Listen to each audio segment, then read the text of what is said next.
Good morning, everyone. Good morning to those of you in Seattle and San Francisco. We're at 7 a.m. And in Brazil, it's 11 a.m. In India, it is 7:30 p.m. And in Korea, it is 11 p.m. Thank you all for joining us for the first in a series of several virtual admitted student events. My name is Susan Kwan, and I'm the Managing Director for MBA Admissions and Program here at Michigan Ross. Normally, I open with, "Welcome to our home," and we would be in Robertson Auditorium in the main Ross building. Today, however, I'm coming to you from my home here in Ann Arbor, where, like many of you, we are under shelter-in-place orders. I'm grateful that you were able to join us across many time zones around the world, and that we can still come together in a format we didn't expect to use under conditions that we didn't expect to see coming. If you don't have your videos on, please turn them on now so your fellow classmates and I can see you. It's okay if you have your day pajamas on, like I've been doing since we started working remotely, but I dressed up for today. I've been giving the opening remarks at GBR for many years now, and students who've attended will tell you my welcome is fun and funny and thoughtful, or at least that's what I hope they say. But this year is different. I don't get a chance to shake your hands before the welcome or hug those of you I've met at the Women in Leadership Conference last fall. I won't get to feel the energy of all of you gathering in Robertson Auditorium for the first time and meeting each other, or hear you laugh at my jokes or applaud when I say something that connects with you. Yes, the way that we've come together this year is different. What's not different, though, is how excited we all are to have you join us today to celebrate your accomplishment of getting into Ross and of starting what's going to be a transformational journey. Think back to where you were a year ago. You were probably studying for the GMAT or the GRE, thinking of what to write for your essays, and blocking off weekends to work on your business school applications. Aren't you glad that that's all over now? You have so many great things to look forward to. You get to quit work. You get to meet some amazing people from all over the world, and you get to focus on learning, growing, and developing your skills. 2 years that you get to focus on you. Choose the path that you want to go on. You're all on the cusp of a really exciting adventure with people who are on your screen today. Give a wave and say hello to your future classmates. The person to your right could be in your section. The person to your left could be on your math project. The person above you or below you could become a co-president of your club. If you are on the page with Evan Hollins or Isabel Randolph, give them a two-handed wave to say happy birthday to them. Today is their birthday. We're thrilled about how your class is shaping up.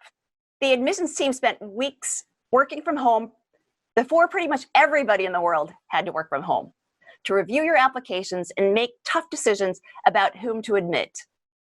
On the face of it, it may seem like a really easy decision just to say yes or no to somebody, but it's not so easy when you have more great applicants than seats in the class. It's not so easy when you're trying to build a really diverse class, and I don't just mean the obvious definitions of diverse. I mean diverse work experiences, diverse skills, diverse places you've lived, diversity of thought. We were also looking for candidates who could work well with others, get a great job, and be a positive force in our community. Imagine trying to keep all those dimensions in your head as you read every application. The admissions team built an amazing class of 2022. Let me share with you what it looks like. Here are just some of the organizations that your classmates will be bringing experience from. It ranges from nonprofit, to tech, consulting, finance, consumer packaged goods, entertainment, government, and more. I want to take a few minutes to introduce some of them to you. This is Paul Wells. He works at a startup that runs autonomous vehicle tests for Google, Uber, and Toyota. He should check out M-City, the largest autonomous vehicle development in the United States, right here in Ann Arbor. M-City operates the world's first proving ground for testing the performance and safety of autonomous vehicles. And be sure to ask the dean about how one of these vehicles delivered pizza right to his house. Domino's headquarters is right here in Ann Arbor. Your classmates are really impressive. But Itai Zadak is truly out of this world. He's the lead product designer at a startup that's the only company in Israel to send a camera into space. Itai, was that camera intentionally designed to look like an alien? Side note, this is a picture that comes up when you Google camera in space Israel, but I'm not 100% sure if that's Itai's camera. Some of you are going to be looking for roommates, and Daniel Foran might just be your guy. As an engineer for iRobot, Daniel has 3 patents for a floor mopping robot. Who has time to mop their floor during the MBA? Too many cool things to do. Let the robot do it for you. I also wanted to recognize some of your classmates who are currently doing work on the front lines against COVID-19. We have 8 MD, MBA students coming into the class and 1 practicing physician. Thank you all for all that you're doing. There are some alumni doing really interesting work against the fight against COVID-19 as well. Christopher Soulier is supporting vaccine efforts in response to COVID-19. Morgan Nagy is managing a team that is in charge of thousands of healthcare items that are shipped and sold by Amazon, including face masks, hazmat suits, and hand sanitizer. Jeff LeBrun is the CEO at a Seattle-based startup that has a remote patient monitoring platform and is engaging with Ross to have students help with the company's COVID-19 response. And Courtney Burns is the brand manager for Charmin. And you know how busy he is right now. Any of you see those shelves? Another group I'd like to recognize are the veterans. Thank you for your service. We have members of the Army, the Air Force, Navy, and Marines coming into the class, and I want to highlight a few of them for you. Daniel Bader was awarded the Bronze Star Medal and was a top American graduate of the French Commando School. Valerie Kutsch is the Chief of Staff for the intelligence unit of a Special Forces group in the Army. Kelechi Otoja was company commander who played football at West Point and completed Ranger School. And Akhilesh Hiragudar was selected as a fighter pilot for the Indian Air Force. We hope to hear from some of you at FedEx this fall. It's one of our favorite storytelling events of the year. Your class counts among them 5 professional athletes and holds more than 25 national championships. Among them are Kendra Broad, professional hockey player in US and Europe, women's hockey Canadian national championship in college. Sam Young has played 9 seasons in the NFL with the Cowboys, Jaguars, Bills, Dolphins, and 49ers. And he was a first freshman offensive line starter in Notre Dame history, starting 50 straight games, a Notre Dame record. And Michael Hickson, a 2016 Olympic silver medalist in men's synchronized 3-meter diving.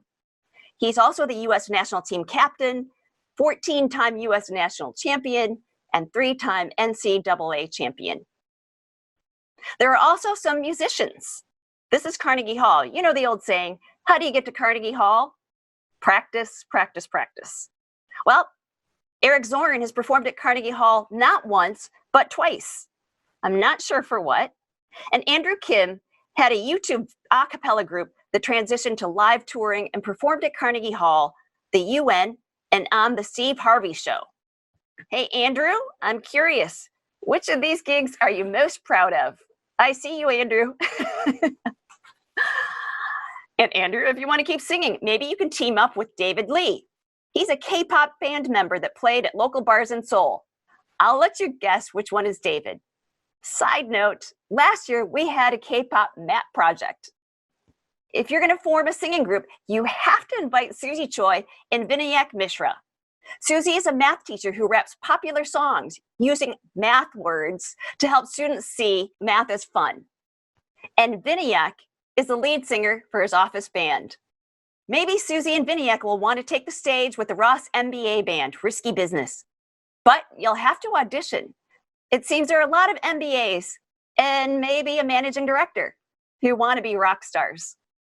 We also have serious dancers. Kanae Urayama has been a traditional Japanese dancer for 24 years. Sorry, Kanae, we couldn't find a picture of you anywhere. And Konstantinos Chiantinis has performed at the World Salsa Congress in Croatia. And Ashley Reed is a 2-time Irish dancing champion. At Ross, we have many cultural dance events, including Afrobeats, Diwali, Latin vibes, A-pop, where students teach each other their culture through dance.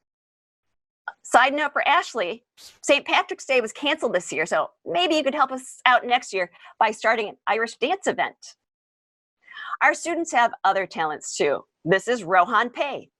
He can do impersonations of Bill Clinton and Christopher Walken. Mavendra is a competitive painter. Mavendra, I love a good competition. I'm not sure exactly what it means to be a competitive painter, but you can count me in. And Nikhil Baldwa won 3rd place in a talent competition for card magic. You'll have to let us know what the 1st and 2nd place winners did for their talents. This isn't one of your classmates. He's much more famous than his owner, Adam Leeds. Sammy's Instagram has over 14,000 followers. Ni Dao has climbed Southeast Asia's highest peak and explored the world's 2nd largest cave. Ni, you're going to have to talk to our dean. He's climbed most of the world's tallest peaks and has even taken students and alumni to the top of Mount Kilimanjaro. But I don't know if he's done this particular one yet, so you'll have something to talk about with him. One of the things we consistently hear from MBAs is that they want to travel. Since nobody is traveling right now, I'm sure some of you will be more than ready to get some stamps in your passports once you start your MBA.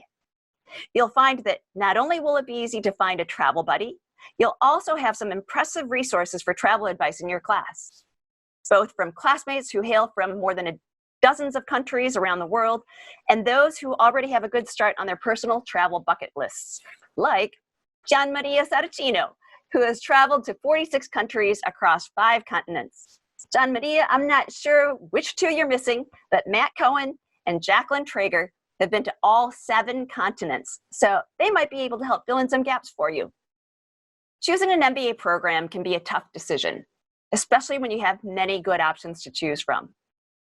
One of my friends emailed me yesterday and shared the good news that his son had gotten into 5 top-ranked MBA programs.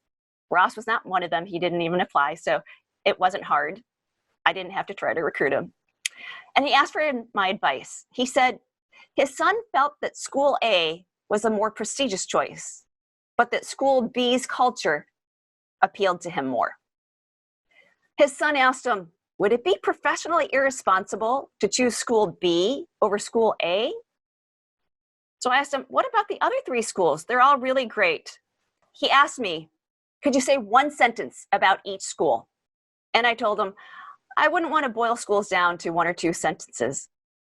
It's better for your son to get a sense of each school by talking to current students and alumni and do it in a methodical way. He should have 3 to 5 questions to ask every person at every school that he talks to. And he should talk with at least 3 to 5 students or alums at each school he's considering and ask the same set of questions so that he can compare the answers. As a meta part of the research, he should note how responsive students are and how enthusiastic they are when they talk about their programs. Having all of these data points can help him get a picture of which school is the best fit for him.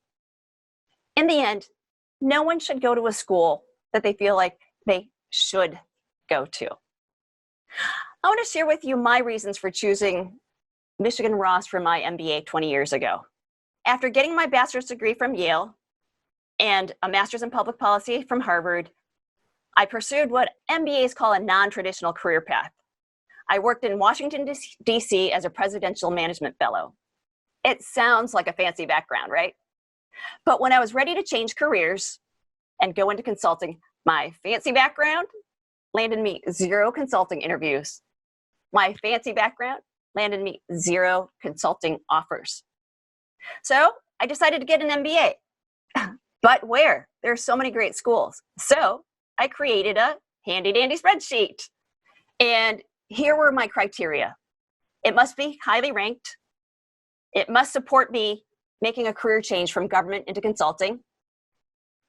It must be action-based because I can't sit and listen to people talk at me for hours on end. And it must have smart students who are ambitious and supportive, not cutthroat, competitive. So all of those criteria led me to Michigan Ross. I'll be honest, the allure of other top-ranked schools really tugged at me because Look at me, I'm Asian. And like a good Asian kid, I was groomed to go after the prestige and ranking. But I learned from having done that already that that didn't automatically open doors or guarantee outcomes. The Ross MBA delivered on all my criteria.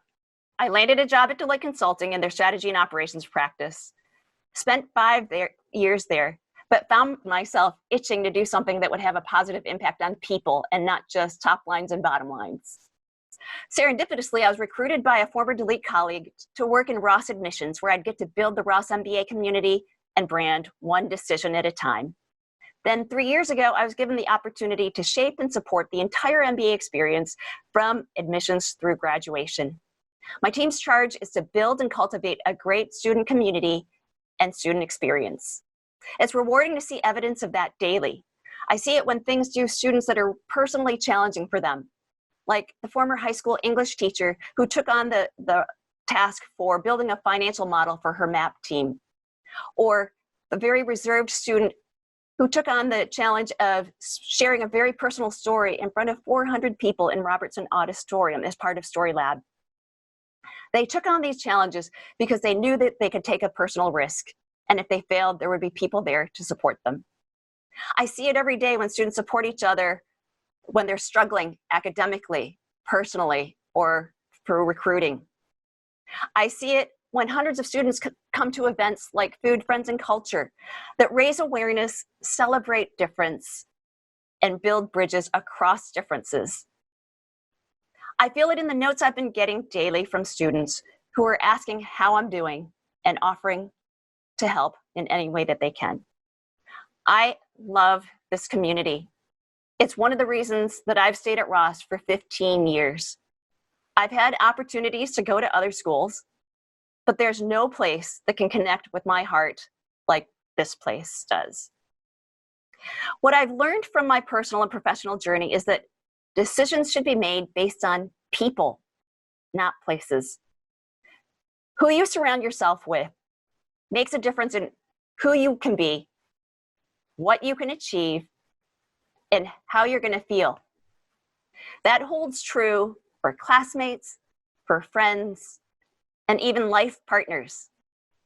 I'll tell you later how I know. So what can you do now to figure out which school to go to? Connect with other admits at all the schools you're considering. Since you don't have to travel to other admitted student events, it'll be much easier to compare apples to apples.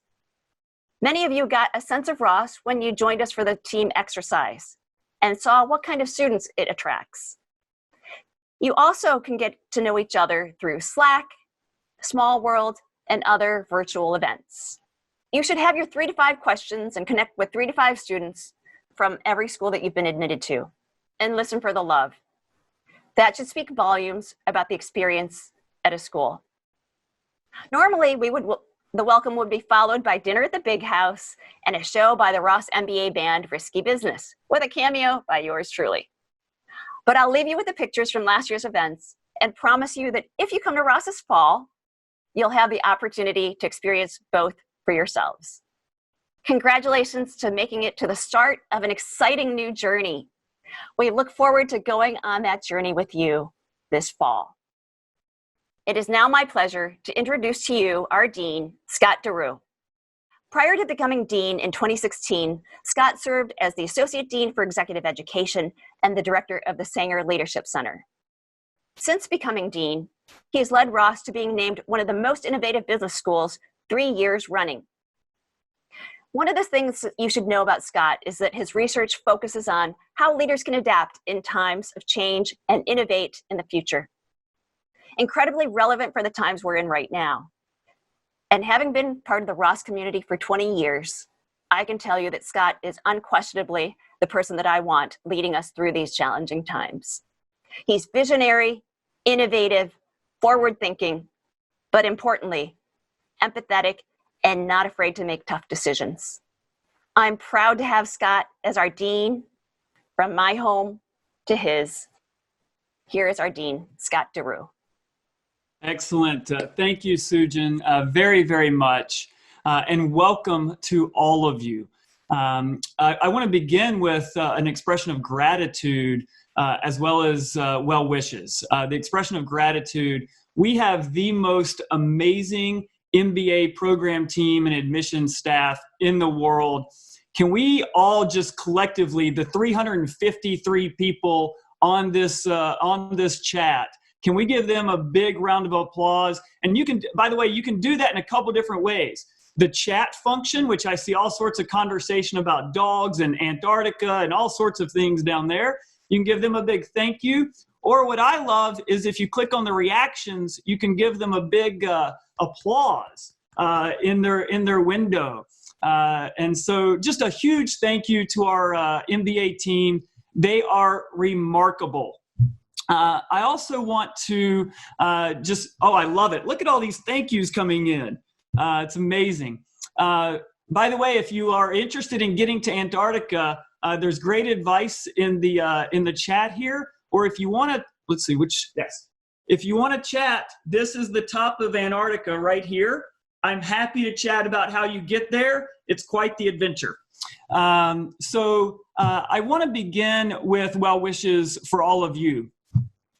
We are living in globally challenging times, in some ways unprecedented, but certainly challenging for all of us. And I just want to begin with sending my well wishes to you, your families, your loved ones. I hope you're taking care of yourselves and your loved ones during this challenging time.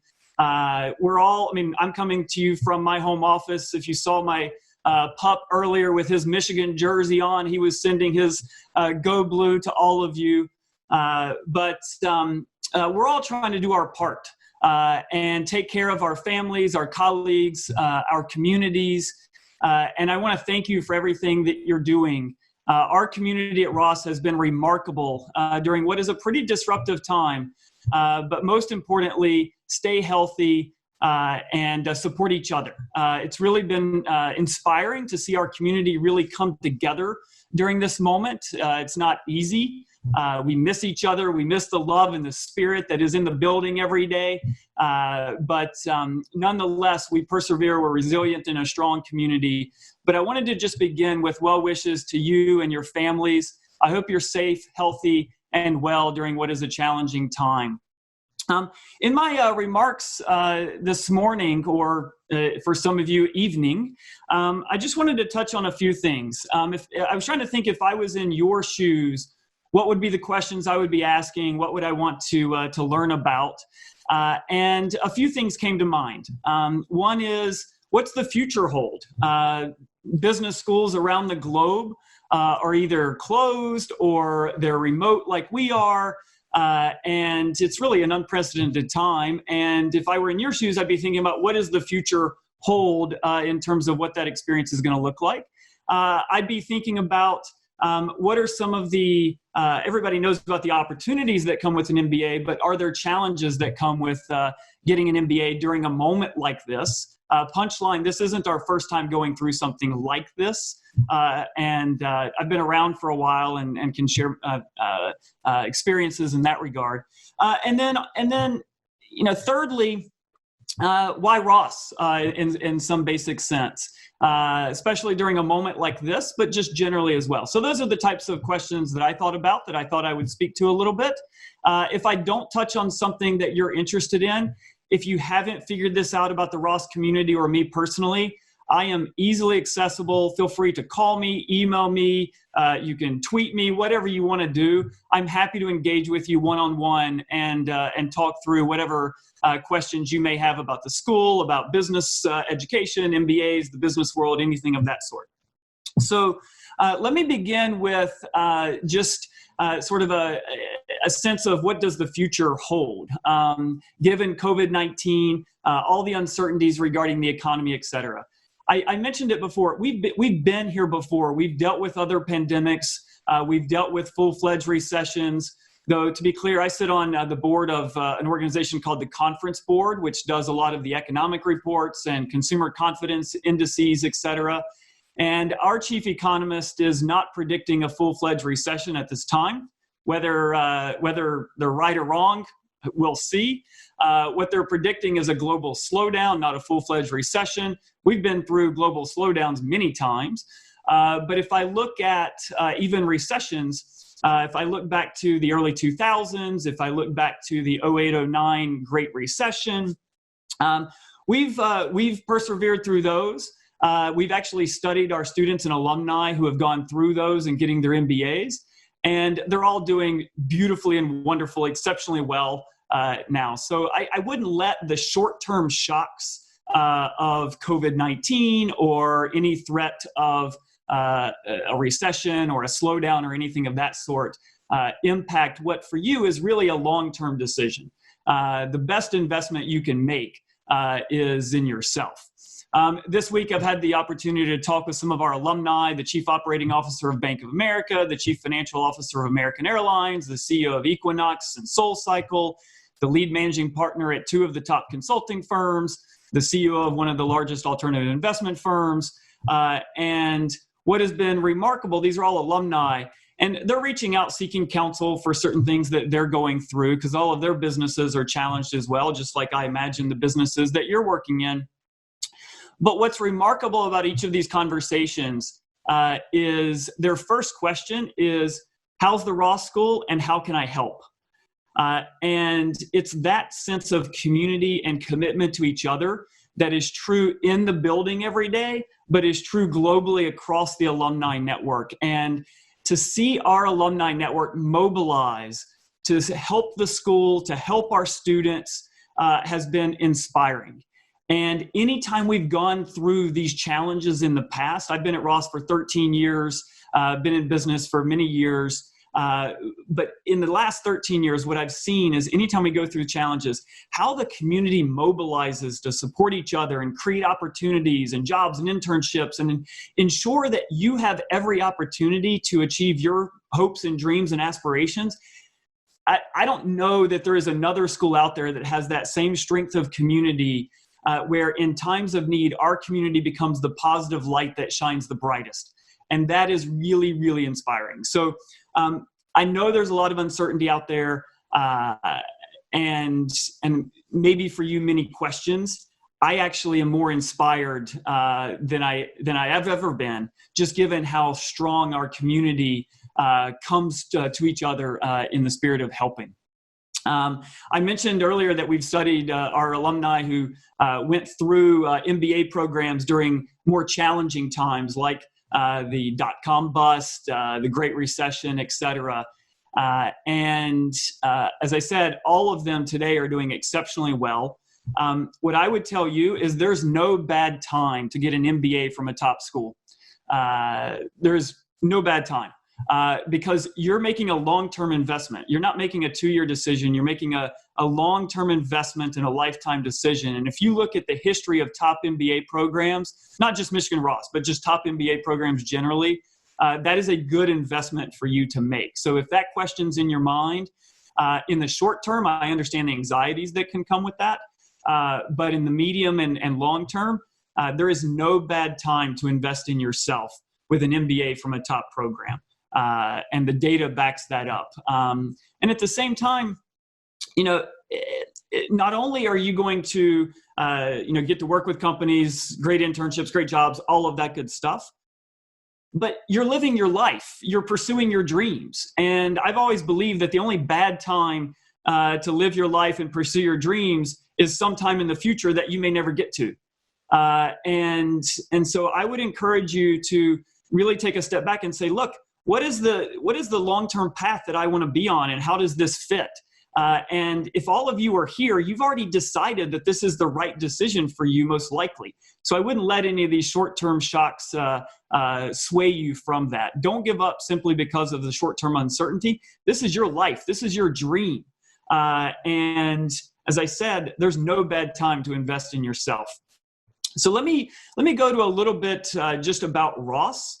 And I'm imagining, given that you're here, you've already done your homework. Many of you I've probably met in other contexts and other forums, whether it be interview days or in my travels around the world or whatever it may be. There are many things you already know about us. Every year we're ranked very highly. We have easily, maybe arguably, but easily the most action-based learning program in the world. starting with MAP. We have more investment funds than any other business school. Why is that important to you? Because as part of your studies, you're going to learn by doing, which is the best way to learn, grow, and develop yourself and really stretch and challenge yourself. But you're also going to get to work directly with the very best companies in the world as you go through your education. So not just your internship, not just visit a company here or there, you're actually working with the very best companies as part of your curriculum in ways that no other school's been able to replicate. And what that means for you is you're going to get experience across a range of sectors and roles and geographies, different types of cultures. You're going to get to feel and see where the best fit for you is, what type of next step in your career that you want to take. I tell our MBA students all the time, we don't just have one internship, we have many internships. It's called the courses and the programs that you'll participate in that are so action-based. So we're ranked highly every year. You know that we've got this huge action-based learning curriculum that'll stretch you and challenge you in ways that will ensure you maximize your potential and you get to work with these great companies. You know we have the largest alumni network in the world. You know that alumni network is ranked every year as one of the most helpful and collaborative alumni networks. You know our culture is extremely collaborative and team-oriented.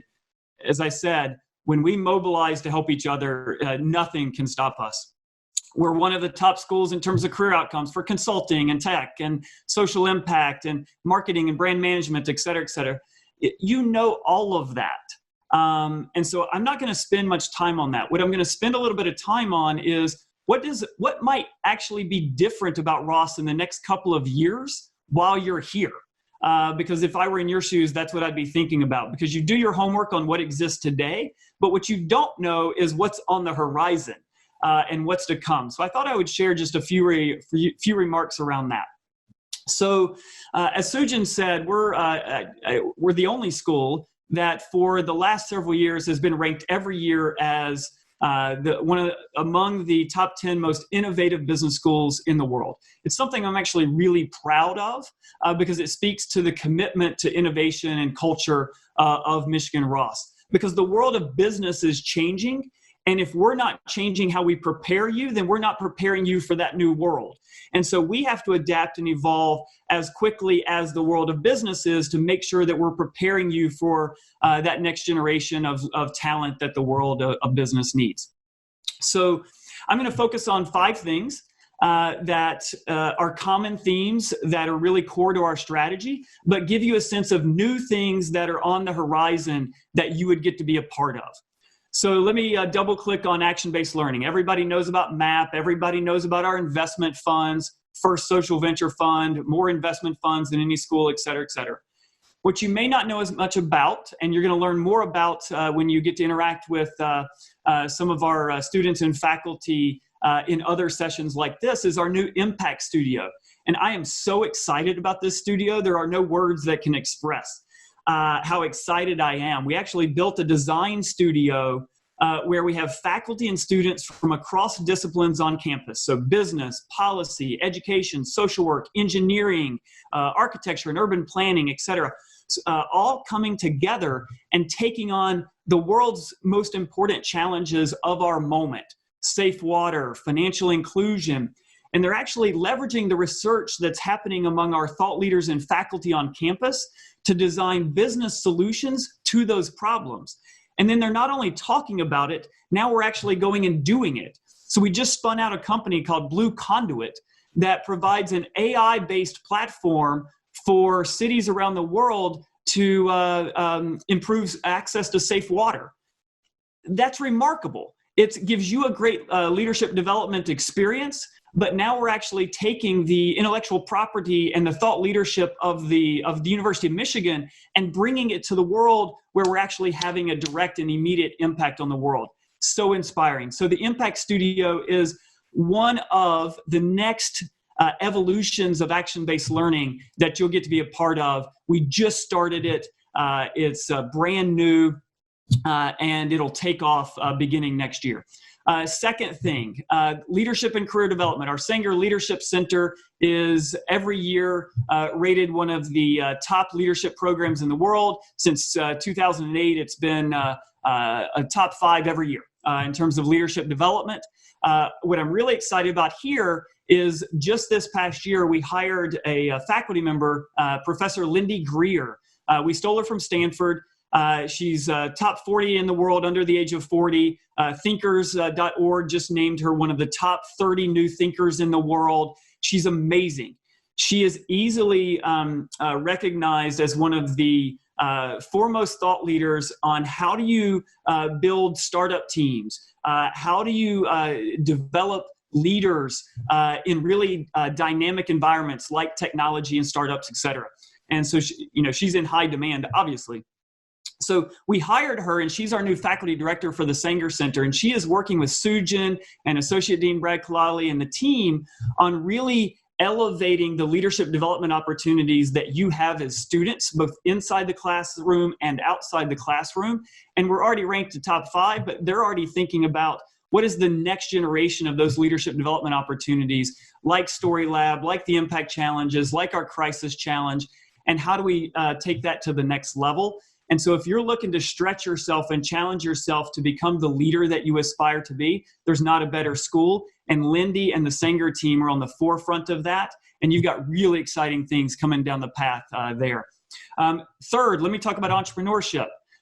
In the last couple of years, we've had 2 rankings in entrepreneurship, number 1 in the country and number 4 in the country. Either way you go, among the very top. Between the years of 2006 and 2018, we had more student-led startups than any university in the country. The entrepreneurial spirit and culture that is the University of Michigan and the Ross School of Business is second to none.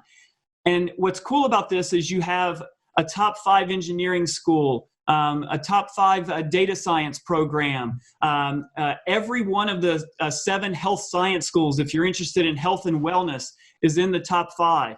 And they have that entrepreneurial spirit as well. And you have the opportunity to work across campus and actually build the businesses that you aspire to build.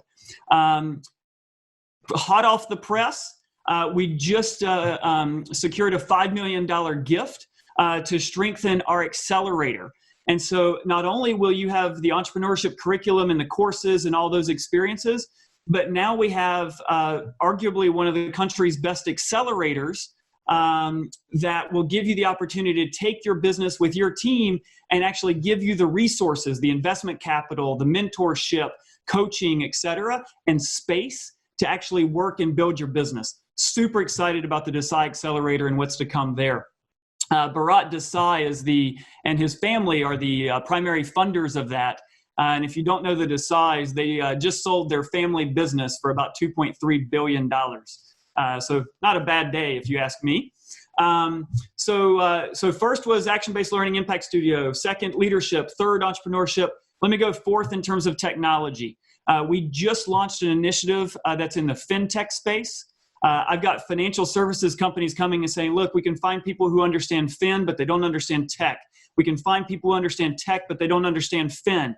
How do we build an initiative that creates leaders in fintech? And that's what it's all about. And so as part of that initiative, we're going to launch this the first investment fund of a business school that is an AI-based investment fund. So as a student, you would develop the AI, the algorithms that would actually underpin the investment fund that would make the investments, and get to learn from that and work with people from data science and engineering to do that. Super excited about that. We haven't launched it yet. We're going to launch it in the fall. We've got a new product management curriculum. If you look at technology companies like Amazon, Microsoft, Salesforce, et cetera, the primary role that business school students get recruited into is what's called a product management role. You're working, you own a product and you're working across sort of software developers, et cetera, to bring these things to life. And so we're rejiggering the curriculum to really make sure that you build the capabilities to walk into those jobs successfully. The other thing I would say in technology is this summer, we're going to launch an initiative that cuts across the school in partnership with engineering, data science, et cetera. That's essentially a business technology initiative that'll have conferences, events, projects with companies, new courses, et cetera, all at the intersection of tech and business. And we're going to have one of the world's foremost technology strategists leading that initiative. And so you would get an opportunity to be on the ground floor of building that with us And it's going to bring some of the greatest technology companies from the West Coast, from the East Coast, from India, from China, et cetera, all to the school in ways that you would get to work with. It helps to have folks that are in the number one and number two positions in companies like Tencent and Alibaba and others around the world that we can work with on things like that. And then last but certainly not least is I just want to, as a fifth area of things you may not know about, is in cross-campus collaborations. We're working with our policy school on a poverty solutions initiative around how do we use business to solve and end poverty.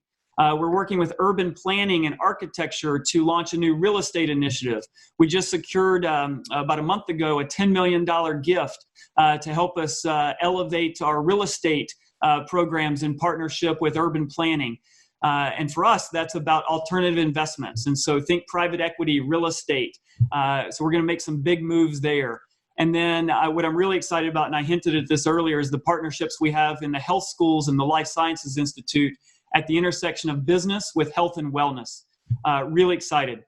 At the end, I could keep going forever, but I just wanted to give you a taste of things that you may not know about that really speak to the culture of innovation and what you're going to get to experience that maybe business, MBA students before you didn't get to experience, but over the next 24 months or so will be at the center of the school. Really excited. The world of business is changing. And we're changing with it so that we prepare you to be the next generation of really purpose-driven leaders. And let me just double click on that word. This isn't just about getting you a job. This isn't just about, it is that, we want you to get great jobs.